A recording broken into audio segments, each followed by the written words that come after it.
하나님의 말씀은 베드로전서 2장 11절과 12절, 베드로전서 2장 11절과 12절 우리 다 같이 우리 합독으로 읽겠습니다. 다 찾으셨죠? 함께 읽습니다. 시작. 사랑하는 자들아, 거름인가 나그네 같은 너희를 권하노니 영혼을 거슬려 싸우는 육체의 정욕을 제어하라. 너희가 이방인 중에서 행실을 선하게 가져 너희를 악행하다고 비방하는 자들로 하여금 너희 선한 일을 보고 오시는 날에 하나님께 영광을 돌리게 하려 함이라. 아멘. 새로운 9월을 맞이해서 각 가정에서 예배드리고 있는 사랑하는 우리 영일교회 성도들 여러분 모두에게 이 시간도 하나님의 은혜가 함께 하시기를 축원합니다. 여러분의 우리에게 신앙생활이라고 하는 것이 무엇이라고 생각하세요? 우리의 신앙생활이 무엇일까요? 그리고 우리가 가지고 있는 그 신앙이 우리의 삶에서 어떻게 나타나야 할까요? 우리 성도들 중에 주위 사람들의 눈치가 보이니까 그저 거룩한 척하고 다른 사람들 앞에서는 신앙생활을 잘한 것처럼 보이지만 자신의 내면에는 이 세상의 것들로 가득 차 있다면 과연 그 사람을 참다운 그리스도인이라고 말할 수 있을까요? 물론 믿음이 우리를 천하무적으로 만드는 건 결코 아니에요. 우리가 믿음 생활한다고 우리가 천하무적처럼 된 게 아닙니다. 우리가 신앙생활을 한다고 해서 예수님처럼 살게 되는 것도 아닙니다. 다시 말씀드리면 우리가 신앙생활을 한다고 해서 나의 삶의 문제가 다 사라지고 또 몸에 병이 들지도 않고 출세의 길이 열리는 것도 아니죠. 또 우리가 신앙생활을 한다고 해서 우리 자녀들에게 아무 문제가 안 생긴 것도 아니고 가정의 근심거리가 다 사라진 것도 아닙니다.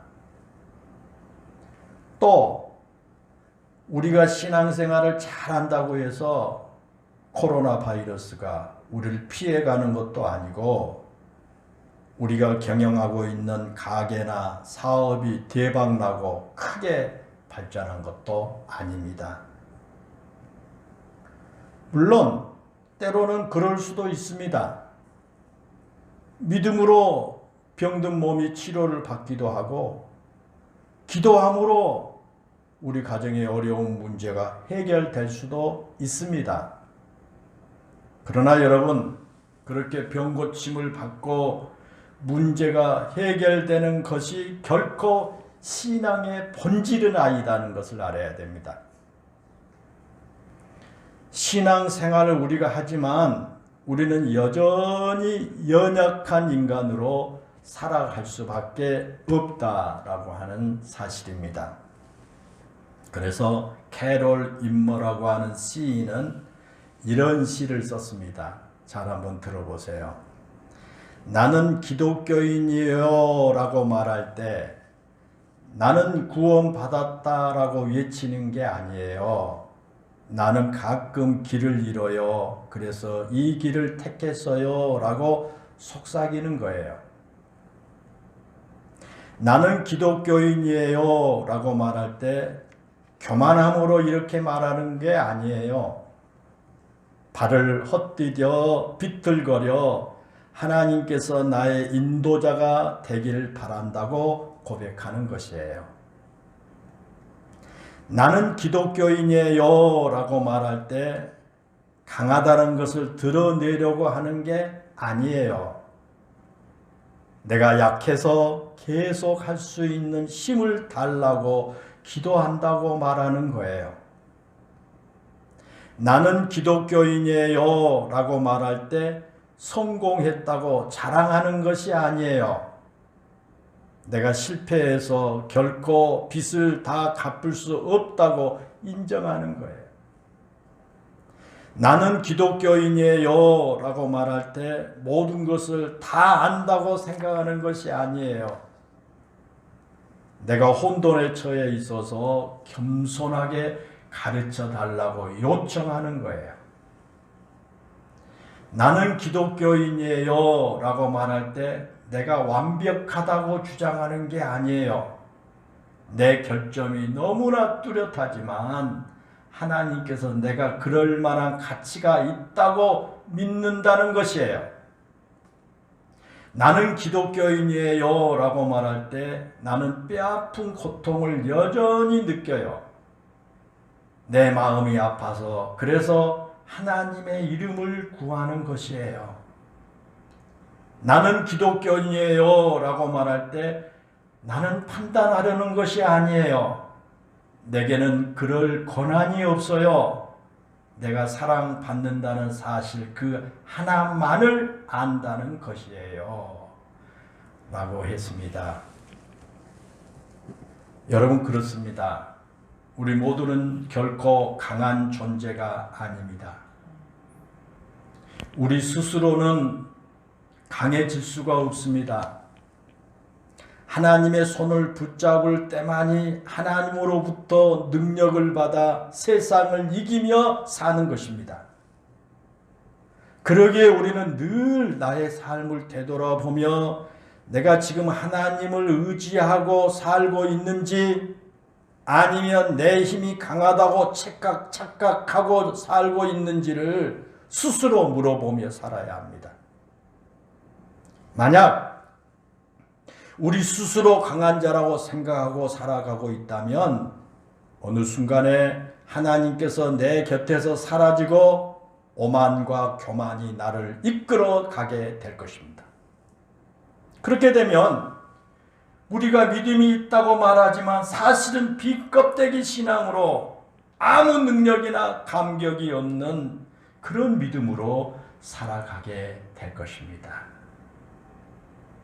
그런데 여러분, 그런 현상은 아이러니하게도 우리 기독교가 이 세상에서 힘이 있을 때도 그랬지만 기독교가 이 세상에서 박해를 받을 때도 존재해 왔습니다. 다시 말하면 우리 그리스도인들의 신앙은 언제나 그런 도전 속에 이끌어왔다는 겁니다. 오늘 본문에 보면 그런 사실을 우리가 잘 알 수 있습니다. 베드로가 오늘 본문을 기록할 당시에는요, 그리스도인들이 많은 박해를 받고 흩어져서 살아야 하는 아주 힘든 그런 시대였습니다. 본문 11절에 보면 거루민과 나그네 같은 너희를 권하노니 라고 그랬습니다. 여기서 거루민이나 나그네는 모두 동일한 상황을 가리켜요. 집을 떠나 살아가는 사람들이라는 거예요. 거루민도 나그네도 집 떠나 사는 사람들이에요. 그들이 신앙의 박해를 피해서 자유롭게 신앙생활을 할 수 있는 곳을 찾아서 나그네처럼 집을 떠났습니다. 그들은 전적으로 신앙 때문에 평안하고 안락한 자기들의 집들을 떠나야 했습니다. 오늘과 같은 이 글로벌 시대에도 자기 고향을 떠나 타국에 가서 산다고 하는 것은 큰 용기가 필요하고요. 수많은 제약과 어려움을 감내해야 되지 않습니까? 하물며 2000년 전의 상황은 더 말할 것도 없을 것입니다. 그들은 믿음을 위해서 정든 고향을 떠나야 했고요. 믿음을 위해서 그리운 가족과 친척들의 곁을 떠나야만 했습니다. 그들은 믿음을 위해서 지금까지 쌓았던 관계를 다 포기해야만 했습니다. 직장도 포기해야 했고요. 친구들과 이별도 해야 했고요. 그들이 가지고 있는 것은 믿음 외에는 아무것도 없었습니다. 오직 믿음 하나 때문에 그런 모든 것을 포기한 사람들입니다. 정말 대단한 믿음을 가진 사람들이었습니다.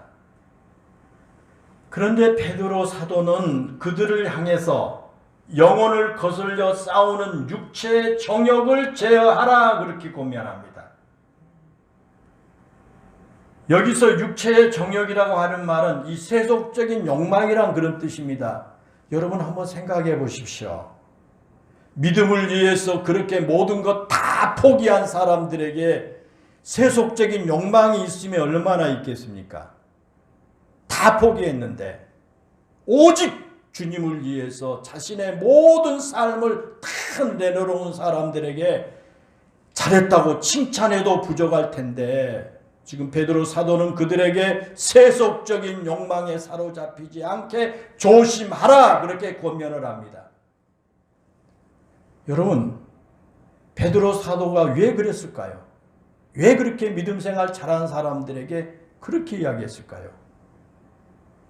그것은 그들이 아무리 세속적인 욕망을 다 내려놓았다고 할지라도 세속적인 욕망에 대한 마귀의 유혹이 끊임없이 있기 때문입니다. 사단의 유혹이 그들을 끊임없이 도전해 오고 있기 때문에 베드로 사도가 하는 말입니다.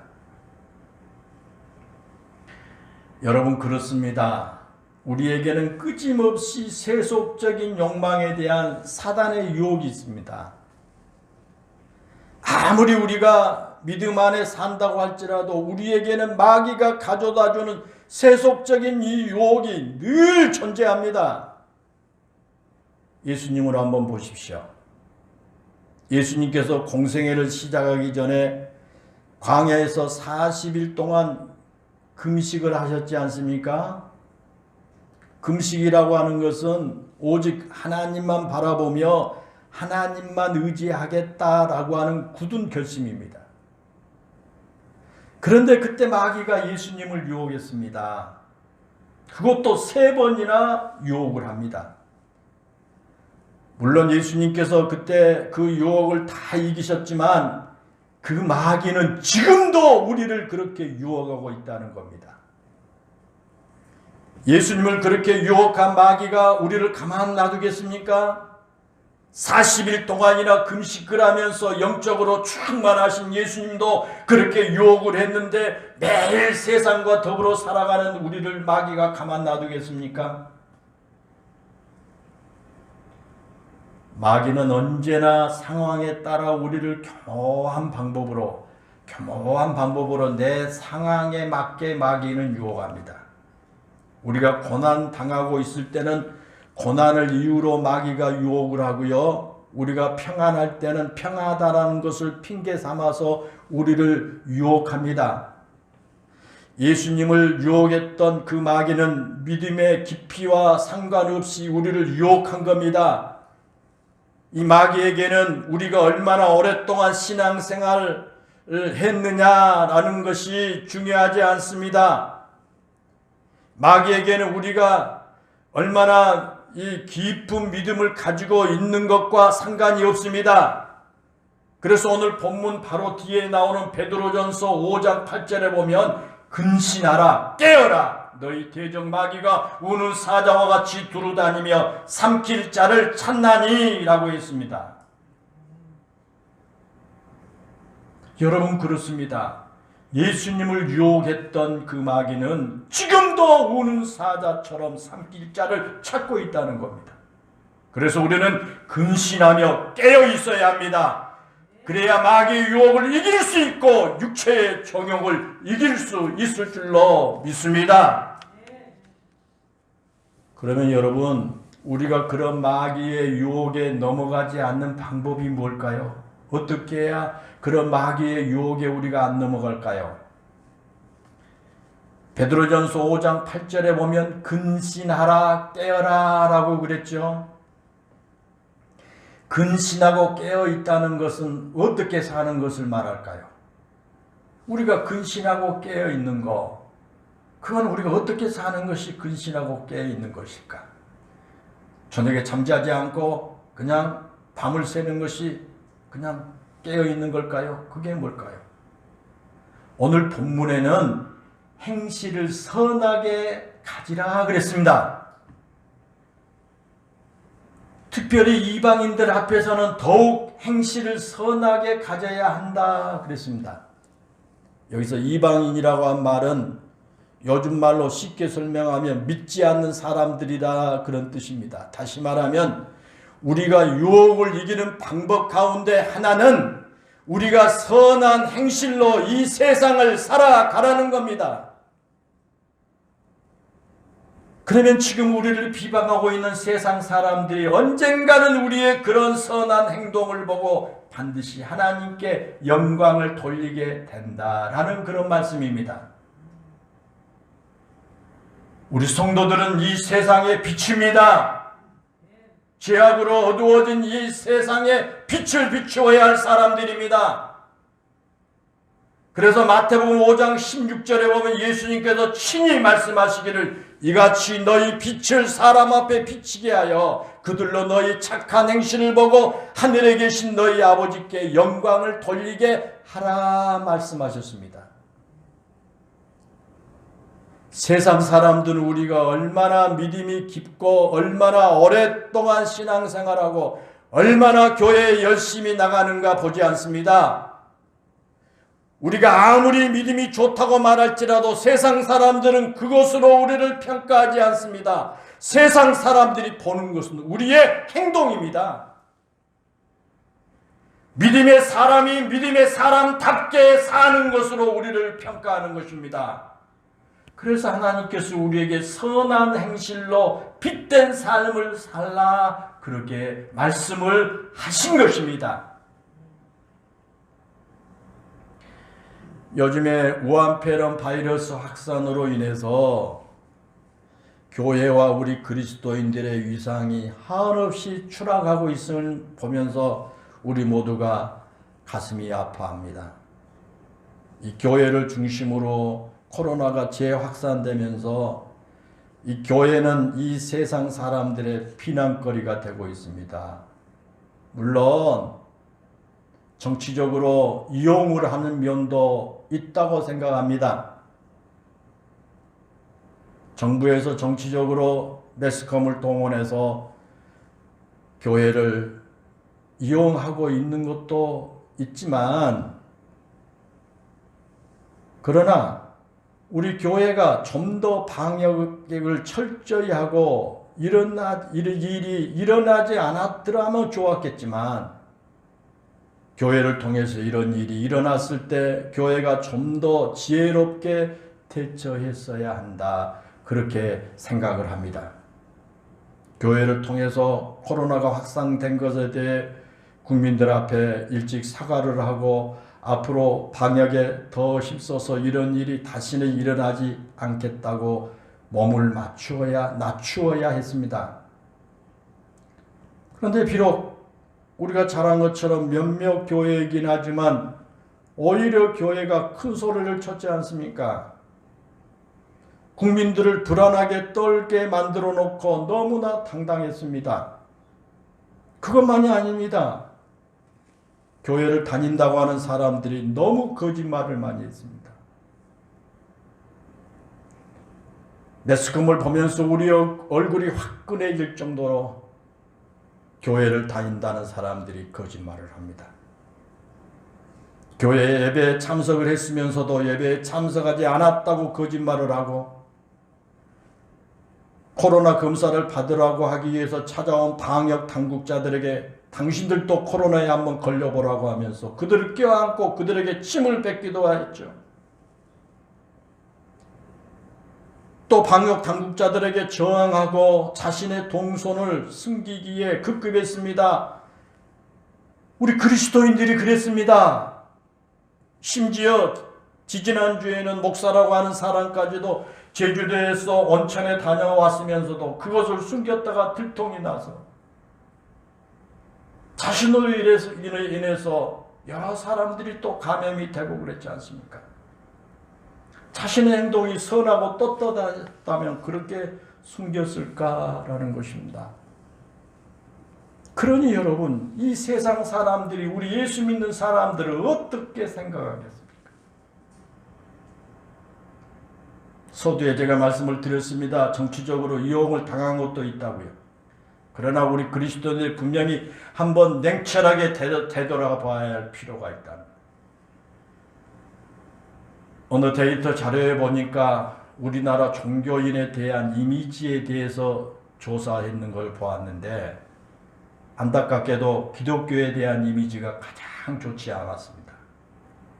이 국민들이 바라본 불교나 천주교는 불교, 천주교 그러면 온화한, 윤리적인, 절제한, 깨끗한, 신중한 이런 이미지가 있다는 거예요. 그런데 안타깝게도 우리 기독교에 대한 이미지는 긍정적인 표현이 거의 없어요. 대부분 거리를 두고 싶은 이중적인 사기꾼 같은 배타적인 이러한 이미지들이 많았어요. 참으로 가슴 아픈 일입니다. 이번 코로나 전염병 사태를 겪으면서 우리 기독교에 대한 국민들의 생각이 더욱 부정적으로 굳혀가고 있는 것에 대해서 매우 안타깝게 생각합니다. 그것은 비단 교회를 다니지 않는 사람에게만 나타나는 현상이 아닙니다. 교회를 다니는 사람들조차도 교회와 교인들의 모습을 보고 실망하고 있다는 것입니다. 주변에 많은 목사님들이 코로나가 끝난 이후에 나타날 현상에 대해서 두 가지로 걱정을 하고 있습니다. 목사님들이. 하나는 코로나가 잠잠해진다고 하더라도 이처럼 성도들이 옛날처럼 교회에 다시 모일 수 있을까라는 겁니다.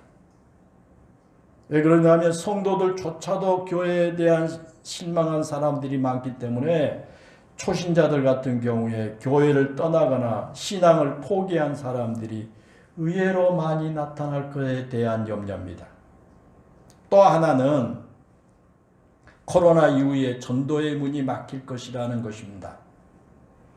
초대교회 당시에는요, 그때도 전염병이 있었거든요. 초대교회 당시에 전염병이 확산될 때 막 박해를 받고 있던 이 기독교인들이 오히려 전염병으로 죽은 사람들의 장례식을 치러주거나 전염병 예방에 앞장을 섰어요. 그렇게 핍박을 받으면서도 죽은 사람들 장례식 가서 치러주고 전염병 예방에 앞장섰어요. 그래서 전염병이 종식될 때 초대교회가 세상으로부터 칭찬을 받았고 예수 믿는 사람들이 많아졌습니다. 그런데 오늘 우리의 모습은 초대교회 당시와 너무나 다르지 않습니까? 오히려 교회가 전염병의 온상지가 되는 것 같고요. 그로 인해서 세상 사람들이 교회를 싫어하는 것 같아서 너무 안타깝습니다. 이런 상황에서 코로나가 끝난다면 그러지 않아도 전도가 쉽지 않는 시대에 더욱 전도가 어려워지지 않을까라는 염려를 목회자들이 가지고 있습니다. 지금 우리 목사님들 사이에서는요, 예배당에 모여서 대면 예배를 드려야 하느냐, 아니면 우리처럼 온라인으로 비대면 예배를 드려야 하느냐라는 걸 놓고요, 열띤 토론이 벌어지고 있습니다. 물론 교회가 예배를 드리는 것은 매우 중요합니다. 예배는 우리의 생명과 같습니다. 그런데 저는 온라인으로 드리는 비대면 예배냐, 예배당에 모여서 드리는 대면 예배냐로보다 훨씬 더 중요한 것이 있다고 생각합니다. 그것은 바로 한국 교회가 코로나 이후에 전도할 수 있겠느냐라는 것입니다. 교회가 예배를 드린 것도 중요하지만 예수님을 믿지 않는 사람들에게 복음을 전해서 구원받게 하는 것도 중요하기 때문입니다. 여러분, 예수님의 지상명령 한번 보십시오. 예수님의 지상명령을 보면 어떤 상황에서도 예배를 드려야 한다는 것이 아니에요. 그게 예수님의 지상명령이 아닙니다. 예수님의 지상명령은 복음을 전해야 한다는 겁니다. 때를 얻든지 못 얻든지 땅 끝까지 복음을 전하는 것이 예수님의 지상명령이라는 사실입니다. 그런데 여러분, 지금 대면 예배가 중요하다고 하면서요, 계속해서 전염병의 진원지가 되고 그로 인해서 세상 사람들부터 교회가 외면을 당하면 코로나가 끝난 이후에 교회는 세상으로부터 왕따가 되고 말 겁니다. 지금 2.5 단계를 시작하면서 서울 지역에서는 대면 예배를 금지하니까요. 오늘 또 보도에 보니까 서울에 있는 성도들이 저 대전에 내려가 가지고 거기 가서 기도해 가지고 갖고 모임 가지고 그랬다는 거예요. 여러분 이게 참 이 문제가 됩니다. 예수님께서 말씀하신 것처럼 예배는 어디서 예배를 드리느냐 보다도 어떻게 예배를 드리느냐가 더 중요합니다. 물론 우리가 예배당에 모여서 예배를 드리는 것이 가장 좋을 겁니다. 그러나 하나님께서 찾으시는 예배자는 사마리아에서 예배를 드리느냐 예루살렘에서 예배를 드리느냐가 아니라 신령과 진정으로 예배를 드리냐는 겁니다. 우리처럼 지금 각 가정에서 예배를 드리냐 아니면 교회에서 예배를 드리냐가 중요한 게 아닙니다. 신령과 진정으로 드려야 됩니다. 성전에 나와서 예배를 드린다고 하지만 마음은 콩밭에가 있고요. 신령과 진정으로 예배드리지 못하고요. 형식적으로 앉아만 있다면 그 예배는 가정에서 여러분처럼 신령과 진정으로 드려진 예배보다 못합니다. 하나님은 기뻐하시지 않습니다. 지금 교회가 꼭 예배당에 모여서 예배를 드려야 한다고 고집을 피우다가 세상 사람들로부터 외면을 당한다면 더 이상 교회의 역할을 하지 못하게 될 것입니다. 세상을 등지는 교회는 교회의 존재의 의미가 없기 때문입니다. 세상으로부터 버림을 받고 세상에 아무런 영향을 주지 못한 교회는 이미 그 생명력을 잃어버린 것과 같기 때문입니다. 그러므로 교회는 이제 교회다움과 성도다움을 회복해야 됩니다. 이 땅의 모든 교회와 우리 성도들이 예수님의 정신으로 돌아가야 합니다. 세상을 배척하고 세상과 대치됨으로써 세상으로부터 거부를 당하는 교회와 성도는 하나님이 결코 기뻐하시지 않기 때문입니다. 사랑하는 성도 여러분, 지금 이 세상 사람들이 우리 교회에 바라는 것은 복잡하지 않습니다. 아주 단순합니다. 세상 사람들이 우리 교회를 바라는 것은 뭐냐? 교회가 교회다워지는 것입니다. 교회가 이 세상에 희망을 주고 교회가 이 세상에 용기를 주고 교회가 모범을 보이라는 겁니다.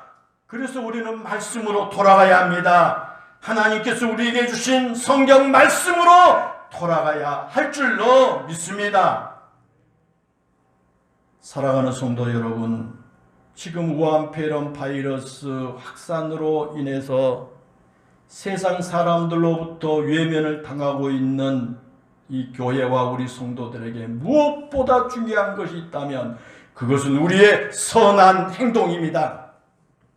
위기 가운데 있는 한국 교회와 우리 성도들의 선한 행동이 무엇보다 중요할 때인 줄로 믿습니다.